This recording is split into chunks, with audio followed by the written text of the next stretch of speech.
உணவே மருந்து அப்படின்னு நாமெல்லாம் என்னதான் ஒரு பக்கம் சொல்லிட்டு இருந்தாலும், இன்னொரு பக்கம் மக்களால் அதிக அளவு விரும்பி வாங்கி உண்ணப்படுகின்ற உணவுப் பொருட்கள்ல அதிக அளவு கலப்படங்கள கலந்து பல கோடி லாபத்த சம்பாதிக்கிற நிறுவனங்களும் இருக்கதான் செய்யுது. சர்ச்சையில் சிக்கிய சர்லாக். இந்த சர்லாக்கை தயாரிக்கும் நிறுவனம் நெஸ்லே. நெஸ்லே சர்ச்சையில சிக்கி இருக்கிறது இதுதான் ஃபர்ஸ்ட் டைமான்னு பார்த்தா கண்டிப்பா கிடையாது. ஏற்கனவே ஒரு தடவ மேகி நூடுல்ஸ் அப்படின்ற ஒரு பர்ட்டிகுலர் ப்ராடக்ட்டால சர்ச்சையில சிக்கியிருக்காங்க. 2015ல நடந்த நிகழ்வு இது. கிட்டத்தட்ட 4 to 5 மந்த்ஸ் இந்த நூடுல்ஸ் மேகி நூடுல்ஸ் அப்படின்றது சந்தைக்கு வராமலேயே இருந்தது. 4 to 5 மந்த்ஸ்க்கு அப்புறம் தான் அது சந்தைக்கு வர ஆரம்பிச்சது. அத பேன் பண்ணி வச்சிருந்தாங்க. இதனால நெஸ்லே நிறுவனத்துக்கு கிட்டத்தட்ட 38,000 டன் அளவு நூடுல்ஸ் வந்து வேஸ்ட்டா போச்சு. குப்பையிலேயே அத போட்டாங்க. இந்த நூடுல்ஸ் அதிக அளவு மக்களால் விரும்பப்பட்ட ஒண்ணு, விரும்பப்படுகின்ற ஒண்ணு. இத விரும்புறதுக்கான காரணம் என்னன்னா, குழந்தைங்களுக்கு அதிக அளவு சுவை இருக்கிறதுனால, அந்த சுவை அவங்கள அப்படியே கொக்கி போட்டு இழுக்குது. இன்னொன்னு என்னன்னு பார்த்தீங்கன்னா, அதனுடைய வடிவ அமைப்பு. அது பார்க்கறதுக்கே ரொம்ப அழகா இருக்கும். அத அப்படி ஸ்பூன் வச்சு அப்படி அந்த ஃபோர்க் வச்சு எடுக்கும்போது ரொம்ப அழகா இருக்கும். அத பார்க்கறதுக்கே. அது வந்து பசங்கள அதிக அளவு வந்து கவர்ந்து இழுத்திருக்கு. இன்னொன்னு என்னன்னு பார்த்தீங்கன்னா, டைம் சேவிங். 2டே நிமிஷத்துல நூடுல்ஸ பண்ணி முடிச்சிடலான்னு அவங்க குடுத்த ஆட். அதே மாதிரி அத பண்ணவும் முடியுது. அதனால அனைவராலும் அதிக அளவு விரும்பப்படுகின்றது. அது உடலுக்கு ஆரோக்கியமா இல்லையான்றது 2வது விஷயம்ன்ற மாதிரி இன்னைக்கு ஆயிடுத்து. சரி. இன்னைக்கு என்ன பிரச்சனைன்னு பார்த்தீங்கன்னா, சர்லாக். சர்லாக் அப்படின்ற ஒரு பர்ட்டிகுலர் ப்ராடக்ட் வந்து குழந்தைகளுக்கு நம்ம குடுக்கக்கூடிய ஒரு உணவு பொருள்.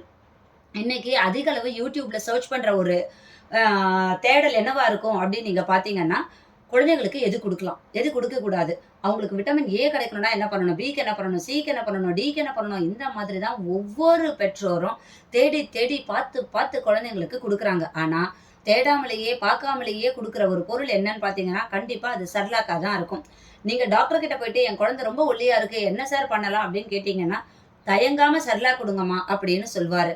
என் குழந்தைக்கு ஊட்டச்சத்து வேணும். நான் என்ன சார் பண்ணணும்னா, சர்லாக் குடுங்கன்னு சொல்றாரு. தாய்ப்பால் இல்ல. என்ன பண்றது? வேற வழியே கிடையாது. சர்லாக் குடுங்கன்னு சொல்றாரு. அந்த அளவுக்கு சொல்லி, சொல்லி, சொல்லி நம்ம மனசுல சர்லாக் அப்படின்ற ஒரு பர்ட்டிகுலர் ப்ராடக்ட்ட கோபுரம் அளவுக்கு உயர்ந்து காணப்படுது. அதாவது நம்பிக்கை அப்படின்னா நம்ம டிக்ஷனரில தேடி பார்த்தா ஹோப்ன்னு இருக்கும்னு நெனைக்கிறேன். ஆனா மக்கள் மனசுல நம்பிக்கை அப்படின்னா அதுக்கான பொருள் என்னன்னா, சர்லாக் அப்படின்ற அளவுக்கு சர்லாக் அந்த பர்ட்டிகுலர் நெஸ்லே நிறுவனம் வந்து மக்கள் மனசுல அந்த அளவுக்கு நம்பிக்கைய பெற்றிருக்கு. இந்த அளவு நம்பிக்கை பெற்ற ஒரு நிறுவனம் எப்படி நடந்துக்கணும் அப்படின்றது அவங்களுக்கு தெரியாமலேயே போயிடுச்சு. அதாவது அவங்களோட வெப்சைட்லலாம் நீங்க போய் பார்த்தீங்கன்னா, குழந்தைங்களுக்கு 2 வயசு வரைக்கும் சுகரையே குடுக்கக்கூடாது அப்படின்னு போட்டிருக்காங்க. அப்படி ஆட் போட்ட அவங்களே, அவங்களோட ப்ராடக்ட்டான இந்த சர்லாக்ல அதிக அளவு சர்க்கரைய சேர்க்கிறாங்க. அதுலயும் இன்னொரு விஷயம் பார்த்தீங்கன்னா, அவங்க இந்த சர்க்கரைய ஆட் பண்றதும் எல்லா நாடுகளுக்கும் ஒரே மாதிரி இருக்கான்னு பார்த்தீங்கன்னா, கண்டிப்பா கிடையாது. நாட்டுக்கு நாடு வித்தியாசம் இருக்கு. இது என்ன நியாயம்னே எனக்கு தெரிய மாட்டேங்குதுங்க. அதாவது ரொம்ப வளர்ந்த நாடுகள் பார்த்தீங்கன்னா, ஈரோப், அமெரிக்கா, ஜெர்மனி இந்த மாதிரி இருக்க நாடுகள்ல குடுக்கக்கூடிய அந்த சர்லாக்ல இவங்க குடுக்கக்கூடிய அந்த சர்லாக் அப்படின்ற ஒரு பர்ட்டிகுலர் ப்ராடக்ட்ல பார்த்தீங்கன்னா 0% சுகர். ஆனா பிலிப்பைன்ஸ்ல பார்த்தீங்கன்னா 7.3 கிராம் அளவுக்கு சுகர் இருக்கு. நைஜீரியால 6.8, செனகல்ல 5.9, Vietnam 5.4, Ethiopia 5.2, south Africa 4.2, Indonesia 3.8, Bangladesh 3.3, Thailand 3.2, Brazil 3, India 2.7 gram, Pakistan 2.7 gram. என்னங்க இந்த பார்ஷியாலிட்டி? குழந்தைங்க எல்லாம் ஒண்ணுதானங்க. உயிரெல்லாம் ஒண்ணுதானங்க. உயிர்ல எதுக்காக அவங்க பார்ஷியாலிட்டி பார்க்கணுன்ற விஷயம் கண்டிப்பா நமக்கு புரியவே மாட்டேங்கிறது. சரி.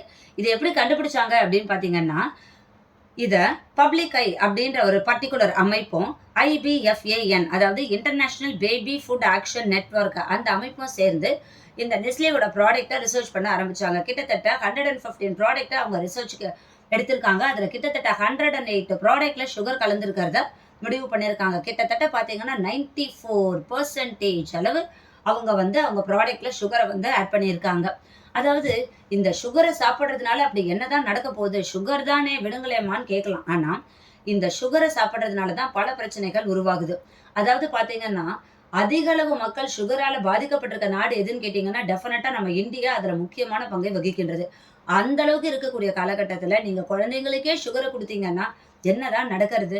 அதிக அளவு சுகர சாப்பிடுறதுனால குழந்தைங்க குண்டாவறதுக்கு நெறைய வாய்ப்புகள் இருக்கு. அடுத்தது பார்த்தீங்கன்னா, சின்ன வயசுலயே அவங்களுக்கு சர்க்கரை வியாதி வர்றதுக்கான வாய்ப்புகள் அதிக அளவு இருக்கு. இந்த அளவு விளைவுகளை ஏற்படுத்தக்கூடிய அந்த சர்லாக் நமக்கு தேவையா? அப்படின்றத மக்கள் தான் முடிவு பண்ணணும். சரி. இப்போ national commission for protection of a child right என்ன சொல்லியிருக்காங்கன்னா, நெஸ்லே கம்பெனி கிட்ட பேசுங்க. பேசிட்டு இதுக்கான காரணம் என்னன்றத கேளுங்க அப்படின்றத ஒரு ஆர்டரா அவங்க போட்டிருக்காங்க. இவங்களும் அவங்க கிட்ட பேச்சுவார்த்தை நடத்தியிருக்காங்க. அதுக்கு நெஸ்லே என்ன சொல்லுதுன்னா, நாங்க இப்ப குடுக்குற சுகர வந்து டெஃபினட்டா அந்த அளவ நாங்க குறைச்சுட்டோம். கிட்டத்தட்ட 5 வருஷமா நாங்க வந்து குறைச்சுக்கிட்டு இருக்கோம். முன்னாடி இருந்த அளவு கிடையாது. அப்படின்னு ஒரு ஸ்டேட்மெண்ட்ட குடுக்குறாங்க. அட கடவுளே! இப்பவே இந்த அளவுக்கு இந்தியால பார்த்தீங்கன்னா 2.7 கிராம் அளவுக்கு சுகர் இப்பவே இருக்கு.